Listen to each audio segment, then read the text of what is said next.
Hello guys, welcome to Easy Web. चलेगा, आज के इस कंप्यूटर बेसिक की सीरीज में आज आपको मैं बताने वाला हूँ कि कंप्लीट आपको कंप्यूटर चलाना आना चाहिए। फॉर एग्जांपल, कंप्यूटर के अंदर कुछ कुछ चीजें होती है। फॉर एग्जांपल, रिफ्रेश क्या होता है, फोल्डर कैसे बनता है, कंप्यूटर के बारे में कैसे पता करें। मान लो कि आपको कोई नया कंप्यूटर दे दे और नए कंप्यूटर के कॉन्फ़िगरेशंस आपको चेक करने हैं, यानी कि इसमें कितना जीबी रैम है, कितना जीबी इसके अंदर हार्ड डिस्क है, कितना एसएसडी है, कौन सा ऑपरेटिंग सिस्टम इसके अंदर इंस्टॉल है। ये सारी चीजें अगर आपको पता करनी आती है, इसका मतलब आपको बेसिक कंप्यूटर चलाना आता है। अगर नहीं आती है तो आज का ये वीडियो आपके लिए बहुत ही इंपॉर्टेंट होने वाला है। तो वीडियो को अभी लाइक कर दीजिए, चैनल को सब्सक्राइब कर दीजिए, ऐसी ही इंफॉर्मेशन आपको मिलती रहेगी। चलेगा, तो सबसे पहले एक बार अपने को पता होना चाहिए कि जैसे ही जब भी अपन कंप्यूटर को स्टार्ट करते हैं तो सबसे पहला काम होता है इस सिस्टम को या इस कंप्यूटर को आपको रिफ्रेश करना। फॉर एग्जाम्पल, आप भी सुबह सबसे पहले उठते हो तो अपने आप को रिफ्रेश करते हो। इसी तरीके से जब भी कंप्यूटर को अपन क्या करते हैं, स्टार्ट करते हैं, तो स्टार्ट करते ही आपको क्या करना होता है, रिफ्रेश करना होता है। अब रिफ्रेश कैसे करते हैं, तो माउस के अंदर आपको राइट क्लिक करना है, राइट क्लिक करके आप क्या कर सकते हो, इसको रिफ्रेश कर सकते हो। इसको रिफ्रेश करना मैंडेटरी होता है, इसको ठीक है, रिफ्रेश अपने को करना होता है। ठीक है, अब रिफ्रेश आप किस तरीके से कर सकते हो, तो माउस के अंदर राइट क्लिक करके भी आप इसको रिफ्रेश कर सकते हो और F5 से भी आप क्या कर सकते हो, इसको रिफ्रेश कर सकते हो। ठीक है, तो जस्ट यहाँ पे अपन एक बार इसको मैं रिफ्रेश कर देता हूँ और इसको कम से कम 10 से 15 बार आप इसको रिफ्रेश कर सकते हो। तब जाके आप ये बोल सकते हो कि आपका कंप्यूटर बेसिकली रिफ्रेश हो गया है। ठीक है, तो अभी अपन ने एक बार कंप्यूटर को रिफ्रेश करना देख लिया है। अब यहाँ पे अपन चलते हैं और इस कंप्यूटर के कॉन्फ़िगरेशंस, यानी इस कंप्यूटर के अंदर कितना जीबी रैम, रोम, हार्ड डिस्क, कौन सा ऑपरेटिंग सिस्टम है, ये सारी चीजें अपन एक बार जानते हैं। तो सबसे पहला तरीका, सबसे आसान तरीका इसका क्या होता है, तो जस्ट यहाँ पे आपको आना है और यहाँ पे दिस पीसी का ऑप्शन आपको देखने को मिल जाएगा। तो दिस पीसी यहाँ पे आपको ढूंढना है। सो जस्ट मैं यहाँ पे एक बार ढूंढ लेता हूँ दिस पीसी। चलिएगा, अगर यहाँ पे आपको नहीं मिलता है तो सिंपल सा आपको क्या करना है, यहाँ पे आपको विंडो ई प्रेस कर देना है। विंडो ई से बेसिकली क्या होता है, फाइल एक्सप्लोरर आपका ओपन हो जाएगा। तो यहाँ पे आपको दिस पीसी एक बार देखने को मिल जाएगा। इस दिस पीसी पे आके आपको राइट क्लिक कर देना है और राइट क्लिक करने के बाद में आपको शो मोर ऑप्शन पे या फिर प्रॉपर्टीज पे आपको क्या कर देना है, एक बार क्लिक कर देना है। जैसे ही आप प्रॉपर्टीज पे आप क्या करोगे, क्लिक करोगे, तो आपके सिस्टम के बारे में जितनी भी आपकी इंफॉर्मेशन होगी वो सारी चीजें यहाँ पे आपको देखने को मिल जाएगी। अब यहाँ पे एक एक करके एक बार सारी इंफॉर्मेशन को अपन यहाँ से एक बार देख लेते हैं। तो सबसे फर्स्ट अपने पास में यहाँ पे क्या आ रहा है, तो सबसे फर्स्ट आ रहा है अपने पास में स्टोरेज, यानी कि इसके अंदर स्टोरेज कितनी रखी हुई है, तो 500 यानी 477 जीबी इसके अंदर स्टोरेज रखी हुई है। ग्राफिक कार्ड 128 MB का ग्राफिक कार्ड। इंस्टॉल्ड रैम, यानी कि रैम आपके पास में कितनी रखी हुई है सिस्टम के अंदर, 8 जीबी यहाँ पे अपने पास में रैम इंस्टॉल है। इसके अंदर प्रोसेसर कौन सा है, तो प्रोसेसर इंटेल का कोर यहाँ पे अपने पास में i3, ये कौन सा सिस्टम है, i3 अपने पास में सिस्टम है। ठीक है, तो ये कुछ बेसिक इंफॉर्मेशन होती है कि आपको सिस्टम के बारे में आपको पता होना चाहिए। ठीक है, अब यहाँ पे अपन चलते हैं और कुछ और इन्फॉर्मेशन एक बार यहाँ से देख लेते हैं। सो जस्ट यहाँ पे एक बार मैं नीचे कर देता हूँ इसको और यहाँ से अब अपन क्या करेंगे, एक बार इस सिस्टम के बारे में थोड़ा सा और अपन एक बार डिटेल लेने की कोशिश करते हैं। डिवाइस का नाम डेस्कटॉप, ये अपने पास में इस डिवाइस का नाम है। प्रोसेसर इसमें कौन सा लगा हुआ है, तो इंटेल का यहाँ पे कोर i3 अपने पास में प्रोसेसर लगा हुआ है। ठीक है, इंस्टॉल्ड रैम यहाँ से अपन देख सकते हैं कि 8 जीबी अपने पास में इंस्टॉल इसके अंदर रैम इंस्टॉल हो रखी है। इस ऑपरेटिंग सिस्टम को स्टार्ट करने के लिए प्रोडक्ट की या प्रोडक्ट आईडी यहाँ पे अपने पास में इस तरीके से लगी हुई है। सिस्टम का टाइप अपने पास में, सिस्टम का टाइप भी बहुत इंपॉर्टेंट चीज है। एक तो होता है 32 बिट और एक होता है 64 बिट ऑपरेटिंग सिस्टम। ठीक है, तो यहाँ पे अपने पास में जो सिस्टम है 64 बिट अपने पास में सिस्टम रखा हुआ है। इसके बाद में एडिशन, यानी कि विंडोज 11 प्रो, यानी कि आपके पास में ऑपरेटिंग सिस्टम जो है ओएस, ये इसके अंदर कौन सा इंस्टॉल है, तो विंडोज 11 प्रो यहाँ पे इसके अंदर इंस्टॉल रखा हुआ है। ठीक है, बाकी यहाँ पे इंस्टॉल कब किया गया, तो 1 जनवरी 5 को एक बार इंस्टॉल किया हुआ है। सो जस्ट मिनट गाइस, तो यहां से अपन क्या कर सकते हैं, एक बार इस सिस्टम की कॉन्फ़िगरेशन को चेक कर सकते हैं। कुछ और तरीके भी होते हैं, वो भी मैं आपको बता देता हूँ। तो जस्ट यहाँ पे एक बार मैं इसको यहाँ से रिमूव कर देता हूँ और कौन से तरीके होते हैं जिनसे अपन एक बार सिस्टम की कॉन्फ़िगरेशन को चेक कर सकते हैं। सो नेक्स्ट तरीका है अपने पास में कि जस्ट यहाँ पे अपने को जाना है विंडोज के सर्च बार में और यहाँ पे आपको लिखना है सिस्टम इंफॉर्मेशन। सिस्टम इंफॉर्मेशन जैसे लिखोगे आप, तो यहाँ से भी आप क्या कर सकते हो, इस सिस्टम के अंदर जो भी इंफॉर्मेशन रखी हुई है या फिर इस सिस्टम का क्या कॉन्फ़िगरेशन है वो सारा यहाँ से चेक कर सकते हो। Microsoft Windows OS name, OS का मतलब होता है ऑपरेटिंग सिस्टम नेम, यानी कि आपके सिस्टम के अंदर जो ऑपरेटिंग सिस्टम डला हुआ है वो कौन सा डला हुआ है। तो माइक्रोसॉफ्ट विंडोज 11 प्रो यहाँ पे अपने पास में डला हुआ होता है। इसको यूजुअली लोग बोलते हैं कि विंडोज 10 डली हुई है, विंडोज 8 डली हुई है, 11 है या 11 प्रो है या 10 है या 10 प्रो है। तो यहाँ पे इसको अपन बोलते हैं बेसिकली ओएस नेम, यानी कि ऑपरेटिंग सिस्टम आपके सिस्टम में कौन सा इंस्टॉल है। वर्जन आप यहाँ से चेक कर सकते हो। उसके बाद में आप सिस्टम का नेम यहाँ से आप चेक कर सकते हो। उसके बाद में मैन्युफैक्चरर यानी कि कौन सी कंपनी का है आप कुछ इस तरीके से चेक कर सकते हो। सिस्टम का टाइप आपका 64 बिट है या 32 है। प्रोसेसर आपका कौन सा रखा हुआ है, तो इंटेल का i3 प्रोसेसर है आपके पास में। उसके बाद में यहाँ पे आप क्या चेक कर सकते हो, तो ये कुछ बेसिक इन्फॉर्मेशन है जो कि आप बेसिकली यहाँ से चेक कर सकते हो। इसके अलावा आप यहाँ से कुछ चीजें और भी चेक कर सकते हो। फॉर एग्जाम्पल यहाँ से मैं एक बार नीचे करके दिखा देता हूँ इसको। तो इसके अंदर आप रैम चेक कर सकते हो। फॉर एग्जांपल यहाँ पे देख सकते हो आप इंस्टॉल्ड फिजिकल मेमोरी, यानी कि रैम आपके सिस्टम में कितना इंस्टॉल है, 8 GB आपके सिस्टम में इंस्टॉल है। इसी तरीके से यहाँ पे एक बार मैं थोड़ा सा नीचे और कर देता हूँ और यहाँ पे तो कुछ इस तरीके से आप क्या कर सकते हो, सिस्टम की कंप्लीट इंफॉर्मेशन आप यहाँ से चेक कर सकते हो। ठीक है, ये दूसरा तरीका हो गया। थर्ड तरीका एक और आता है अपने पास में। अब तीसरा तरीका विंडोज प्लस आर, आप एक बार विंडोज प्लस आर आप एक बार प्रेस करोगे तो आपके सामने यहाँ पे एक कमांड प्रॉम्प्ट ओपन हो जाएगी। इस कमांड प्रॉम्प्ट के अंदर आपको एक कमांड आपको पेस्ट कर देंगे DXDIAG। ये कमांड आपको जैसे ही प्रेस करोगे, जैसे यहाँ पे ओके पे क्लिक करोगे, ओके पे क्लिक करते ही एक और आपके सामने एक पॉपअप बॉक्स दिखेगा। उसके अंदर भी क्या होगा, बेसिकली आपके ये सिस्टम की कंप्लीट इंफॉर्मेशन रखी होगी। फॉर एग्जाम्पल यहाँ पे करंट डेट एंड टाइम आपको देखने को मिल जाएगा। इसी तरीके से अपने पास में कंप्यूटर का नेम, तो यहाँ पे अपने पास में कंप्यूटर का नेम कौन सा है, तो डेस्कटॉप है अपने पास में।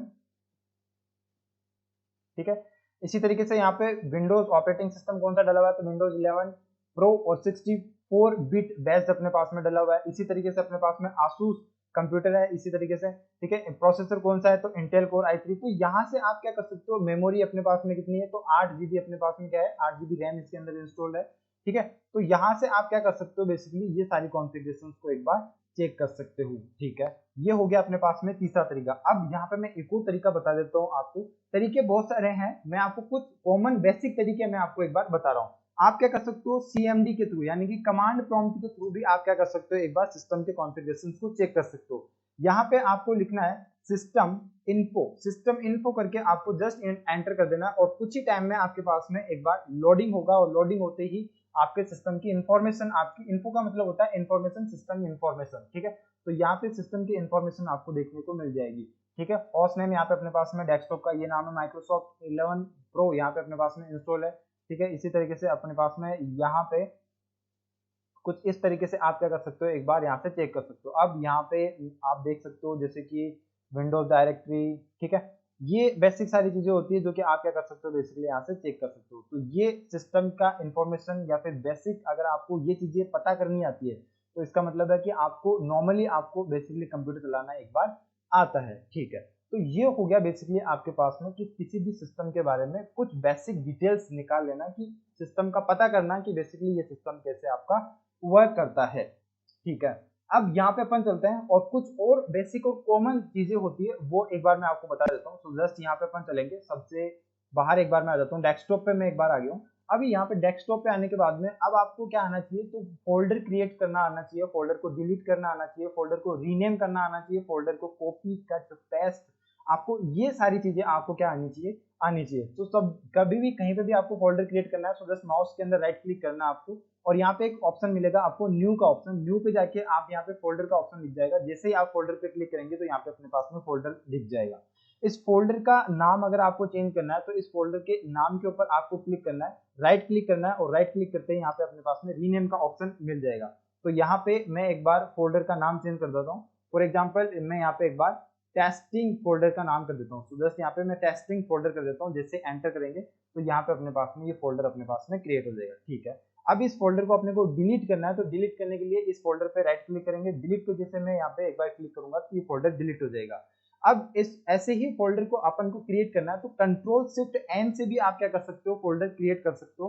तो यहाँ पे मैंने फोल्डर क्रिएट कर दिया। इस फोल्डर को रीनेम करना है तो यहाँ पे वापस राइट क्लिक करेंगे, रीनेम पे क्लिक करेंगे एक बार और यहाँ पे मैं टेस्टिंग फोल्डर करके एक बार इसका नाम दे देता हूँ। ठीक है। इस फोल्डर को अब यहाँ पे अपन ने एक बार देख लिया कि क्रिएट कैसे करता है, रीनेम कैसे करता है और डिलीट कैसे करता है। फॉर एग्जाम्पल अब इस फोल्डर को मेरे को क्या करना है, इस फोल्डर को यहाँ से सबसे पहले कॉपी करना है और फिर कहीं दूसरी जगह पे एक बार पेस्ट करना। तो इस फोल्डर को एक बार मैं सेलेक्ट करूंगा, इसको यहाँ से अपन कॉपी करेंगे और कॉपी करने के बाद में अपन क्या करेंगे, यहाँ पे एक बार इस पे क्लिक कर देता हूँ मैं। जिस पीसी पे अपन चलेंगे, जिस पीसी में जाके मैं डी ड्राइव में चलता हूँ और यहाँ पे जाके एक बार इसको मैं पेस्ट करूंगा। पेस्ट करने के लिए माउस में राइट क्लिक करेंगे, पेस्ट का ऑप्शन आपको दिख जाएगा, या फिर कंट्रोल+V का भी आप यहाँ पे यूज कर सकते हो। तो यहाँ पे अपने पास में ये फोल्डर एक बार आ जाएगा। अब कॉपी का मतलब क्या होता है, कॉपी का मतलब, कॉपी को एक रियलिस्टिक एग्जांपल के थ्रू मैं समझा देता हूँ। कॉपी का मतलब ये होता है कि किसी तरीके की नॉलेज आपके पास है, आपका दोस्त आपके पास में आया और आपने उसको भी नॉलेज दे दी। इसका मतलब आपने क्या करा कि उस नॉलेज को आपने उसके अंदर डाल दिया, यानी कि वो नॉलेज आपके पास में भी है और वो नॉलेज उसके पास में भी है। अभी अगर आप यहाँ पे जाके देखोगे डेस्कटॉप पे, तो डेस्कटॉप पे भी वो आपका फोल्डर बना हुआ है। जैसे कि मैं यहाँ पे डायरेक्ट डेस्कटॉप पे चलता हूँ, ये डेस्कटॉप पे भी फोल्डर बना हुआ है और यहाँ पे अगर आप जाके देखोगे डी ड्राइव के अंदर, तो डी ड्राइव के अंदर भी आपका फोल्डर ये बना हुआ है। ठीक है। अब यहीं पे एक और टर्म आती है, एक आता है कॉपी पेस्ट, यानी कि आपने कहीं से कॉपी किया दूसरी जगह पेस्ट कर दिया, दोनों जगह पे डेटा रखा हुआ है। कॉपी वाली जगह जहां से आपने कॉपी किया है वहां पे भी डेटा रखा हुआ है, जहां पे आपने पेस्ट किया है वहां पे भी डेटा रखा हुआ है।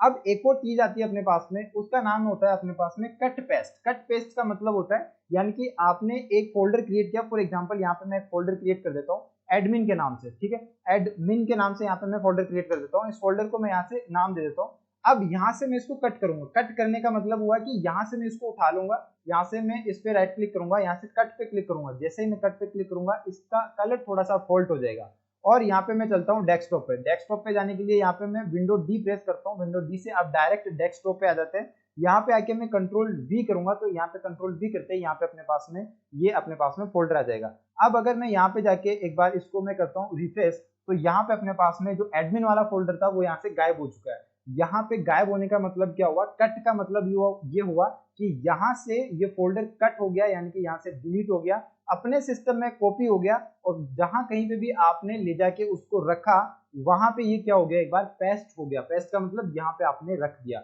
इसका एक रियलिस्टिक एग्जांपल मैं आपको बता देता हूँ, यानी कि कोई मोबाइल या कोई सिस्टम या कोई कंप्यूटर मेरे पास था, ठीक है, और मेरा फ्रेंड आया और मैंने उसको दे दिया, तो वो जो मोबाइल या सिस्टम था वो उसके पास चला गया, यानी कि वो फोन या वो मोबाइल या वो कंप्यूटर मेरे पास अब नहीं रहा, वो उसके पास चला गया। इसका मतलब होता है कट पेस्ट, यानी कि आपने एक जगह से डेटा को उठाया और दूसरी जगह आपने ले जाके रख दिया, इसको बोलते हैं कट पेस्ट। आई होप आपको समझ में आया होगा। ठीक है, तो ये हो गया बेसिकली आपका फोल्डर या किसी भी फाइल से रिलेटेड एक बार कट कॉपी पेस्ट करने का तरीका।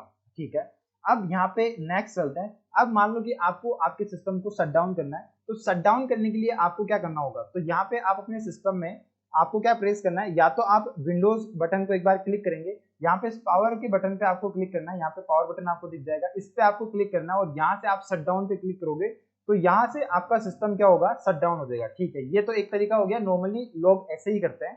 विंडो दूसरा तरीका मैं आपको बता देता हूँ, विंडो एक्स आपको प्रेस करना है, उसके बाद में आपको यू प्रेस करना है और अगेन आप या तो आप डाउन एरो की से आप क्या कर सकते हो, शट डाउन पे आके इसको एंटर प्रेस कर सकते हो, या फिर आप क्या कर सकते हो, window x you and again आप यू प्रेस करोगे तो ये आपका सिस्टम क्या हो जाएगा, शट डाउन हो जाएगा।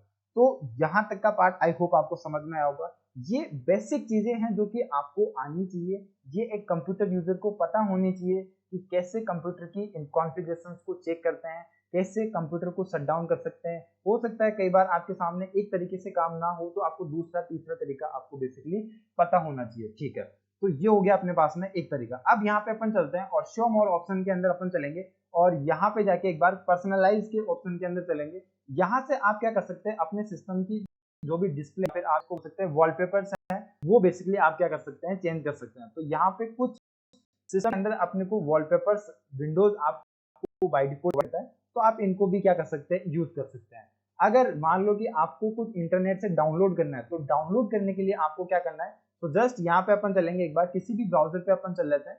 फॉर एग्जाम्पल यहाँ पे मैं चलता हूँ एक बार के लिए, कोई भी ब्राउजर अपन यहाँ से एक बार ओपन कर लेते हैं। यहाँ पे मैं इस ब्राउजर को एक बार ओपन कर लेता हूँ। इस ब्राउजर के अंदर यहाँ पे अपन जाएंगे और लेट्स सी यहाँ पे मैं कोई भी इमेज डाउनलोड कर लेता हूँ। लेट्स सी यहाँ पे नेचर इमेज में यहाँ पे क्या कर लेता हूँ, डाउनलोड कर लेता हूँ।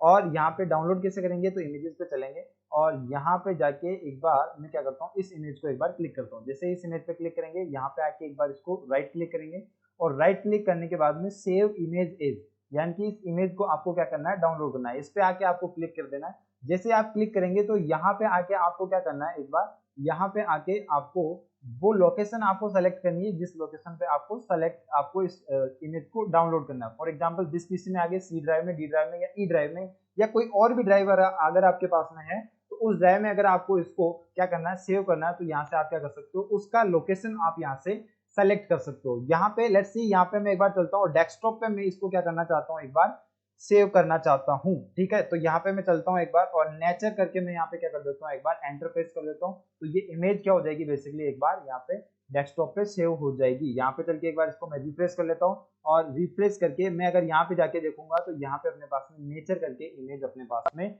आ गई है। तो कुछ इस तरीके से आप क्या कर सकते हैं, किसी भी इमेज को या कोई भी कंटेंट हो उसको आप क्या कर सकते हैं, बेसिकली डाउनलोड कर सकते हैं। अब इस इमेज पे आप क्लिक करेंगे, इस इमेज पे राइट क्लिक करके आप क्या कर सकते हैं, इस इमेज को सेट एज डेस्कटॉप बैकग्राउंड, यानी कि अगर आपको इस इमेज को बैकग्राउंड में अगर आपके लगाना है तो कुछ इस तरीके से आप इसको अप्लाई कर सकते हैं। और इस इमेज के बारे में आप क्या क्या चीजें कर सकते हैं, तो यहाँ पे आप क्या कर सकते हैं, शो मोर ऑप्शन पे जाएंगे, इसकी प्रॉपर्टीज को आप क्या कर सकते हैं, देख सकते हैं, इसको रीनेम कर सकते हैं, इसको कट कर सकते हैं, कॉपी कर सकते हैं, पेस्ट कर सकते हैं कहीं और जगह पे।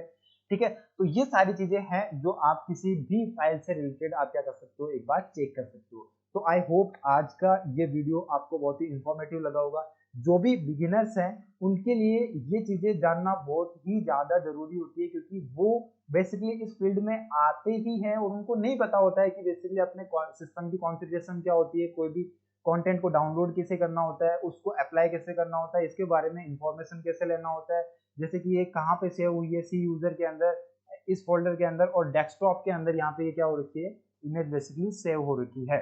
ठीक है, तो ये सारी बेसिक चीजें हैं। अगर आपने इस वीडियो से कुछ भी सीखा है, अगर आपने छोटा सा पार्ट भी अगर इस वीडियो से सीखा है, तो डेफिनेटली आपको इस वीडियो को लाइक करना चाहिए, चैनल को सब्सक्राइब करना चाहिए। और इसी तरीके की बेसिक कंप्यूटर से रिलेटेड मैं कंप्लीट प्लेलिस्ट लेके आ रहा हूँ, जिसके अंदर आप कंप्लीट के बारे में एकदम बिगिनर से लेके, जीरो से लेके आप प्रो लेवल तक पहुंच सकते हैं।